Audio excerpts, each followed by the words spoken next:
Hello friends, स्वागत है आपका आपके अपने लीगल चैनल सोच पर प्रहार में।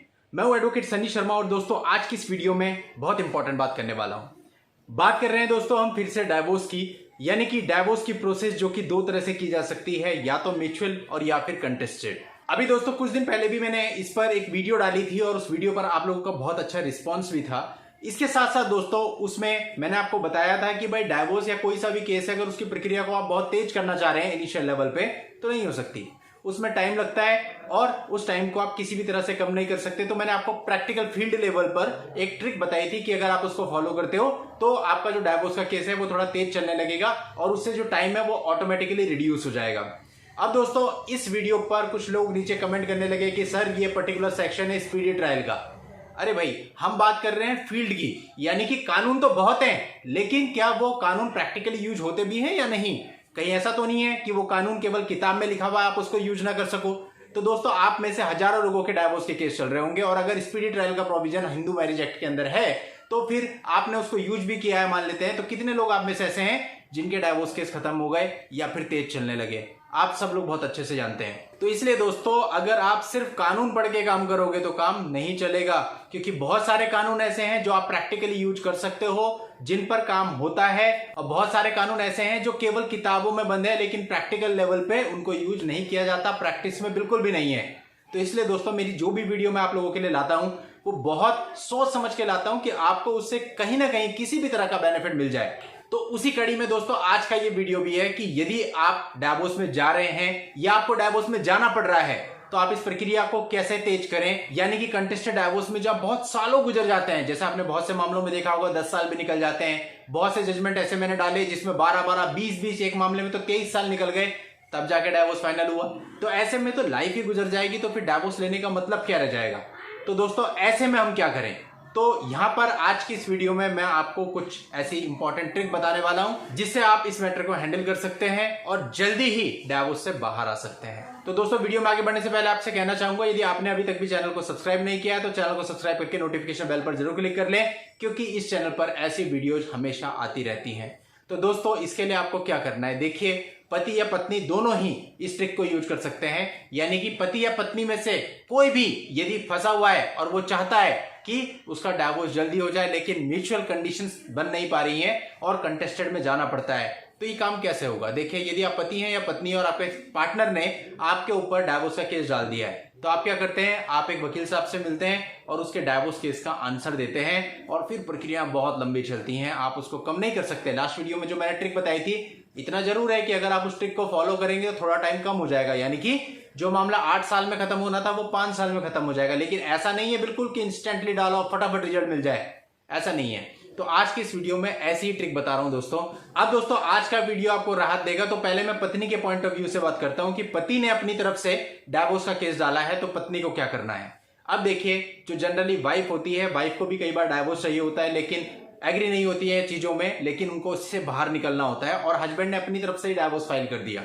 अब पत्नी को क्या होगा, नोटिस रिसीव होगा पहला, फिर दूसरा, हो सकता है तीसरा भी हो, और नोटिस मिलने के बाद वो एकदम से कोर्ट में अपीयर हो जाती है और उस केस को लड़ने बैठ जाती है। आपको लड़ना नहीं है, आपको डाइवोर्स चाहिए ना। आपको पहला नोटिस मिला, दूसरा मिला, तीसरा मिला, आप कोर्ट में अपीयर ही मत हुई है, क्योंकि दोस्तों ये कोई क्रिमिनल केस नहीं है कि आपको किसी प्रकार की सजा दी जा सकती है, आप उसमें मत जाइए। तो जो आपके हस्बैंड ने डाइवोर्स का केस डाला है वो कुछ समय के बाद ऑटोमेटिकली ही एक्सपार्टी उसके फेवर में हो जाएगा। आपको भी डाइवोर्स चाहिए था, उसको भी डाइवोर्स चाहिए था, तो डाइवोर्स तो हो ही गया ना। तो यानी आप तो उससे बाहर आ ही गए, तो ज्यादा से ज्यादा आपको 6 महीने साल भर का समय लगेगा, एक्सपार्टी वो मामला डिसाइड हो जाएगा। अब दोस्तों बात करते हैं पति की, क्योंकि पति के सामने कुछ और प्रॉब्लम भी होती है, तो उसको कैसे इसे हैंडल करना है। दोस्तों पत्नी के मामले में तो सिंपल था, पति के मामले में इतना सिंपल नहीं होता। मान लेते हैं पत्नी ने अपनी तरफ से डाइवोर्स फाइल किया, तो वो डाइवोर्स मांगने के साथ साथ परमानेंट एलिमनी के रूप में एक मोटी अमाउंट मांग लेती है। अब देखिए दोस्तों अगर ये अमाउंट रीजनेबल है, क्योंकि हालांकि ऐसा बहुत कम होता है कि रीजनेबल अमाउंट मांगी जाए, 25 लाख, 50 लाख, 1 करोड़ कुछ भी लिख दी जाती है एलिमनी में, तो ऐसे में पति अगर सक्षम नहीं है इतना देने में, या उसने ऐसा कुछ लिया नहीं था, वो समझता है कि ये अमाउंट अनरीजनेबल है, उसको नहीं देनी है, तो ये भी उसके लिए एक बहुत बड़ी समस्या होती है डाइवोर्स को कंटेस्ट करने की। लेकिन दोस्तों इसके साथ साथ मैं आपको बताना चाहूंगा कि आप उस अमाउंट को देख करके घबराया मत कीजिए। कोर्ट ऐसा नहीं है कि जो उसने लिख दिया बस वो उसको ऑर्डर कर देगी, कोर्ट अपनी समझ लगाएगी और हस्बैंड की इनकम को एज्यूम करेगी, उसके बाद ही किसी प्रकार की एलिमनी बांधेगी। तो इसलिए यदि हस्बैंड के पास इस प्रकार का डाइवोर्स का नोटिस आता है और डाइवोर्स पत्नी ने फाइल किया है, तो आपको पहला नोटिस आया, दूसरा आया, तीसरा आया, आप क्या कीजिए, मत जाइए उसमें और उसकी डाइवोर्स को एक्सपार्टी हो जाने दीजिए, यानी पत्नी के फेवर में हो जाने दीजिए। लेकिन आपको अपने केस को ध्यान में रखना है, डेली उसका अपडेट चेक करना है और जैसे ही उसका जजमेंट होगा आपको जजमेंट की एक कॉपी रिसीव कर लेनी है। अब दोस्तों ये तो क्लियर है कि कोर्ट ने आपको डाइवोर्स दे दिया होगा, यानी आपको डाइवोर्स तो मिल ही गया। अब आपको जो मेन चीज देखनी है वो देखनी है कि एलिमनी कितनी बांधी है। तो एलिमनी यदि ऐसी बांधी है जो कि रीजनेबल है और आप अफोर्ड कर सकते हैं, आपको लगता है कि अगर मैं अपने बच्चों के लिए इतना पैसा दे भी दूंगा तो मुझे कोई फर्क नहीं पड़ेगा। बहुत सारे केसेस ऐसे आते हैं रोज जिसमें हस्बैंड कहता है कि मुझे पैसे से कोई मतलब नहीं है, अगर थोड़ा बहुत देना भी पड़ा तो मैं दे दूंगा अपने बच्चों के लिए। तो अगर ऐसा कोई रीजनेबल अमाउंट आपको वहां पे नजर आता है जिसको देने में आपको कोई समस्या नहीं है, तो आप कुछ मत करिए, वो अमाउंट कोर्ट में जमा करा दीजिए। डाइवोर्स आपका हो ही चुका है, इसके बाद बाकी कोई केसेज होंगे नहीं, तो आप सीधे सीधे बच जाएंगे सारी चीजों से और बहुत ही जल्दी 6 महीने साल भर में बाहर आ जाएंगे और अपनी लाइफ को फिर से शुरू कर सकेंगे। पर दोस्तों दिक्कत तब यदि वो जो एलिमनी की अमाउंट है वो बहुत ज्यादा कोर्ट ने बांध दी है, जो आपके अकॉर्डिंग इतनी है कि जो कहीं से भी रीजनेबल नहीं है। अब दोस्तों आप जजमेंट की कॉपी लेंगे और 30 दिन के अंदर अंदर ये जो एक्सपार्टी ऑर्डर हुआ है इसको सेट असाइड करने के लिए पिटीशन फाइल कर देंगे।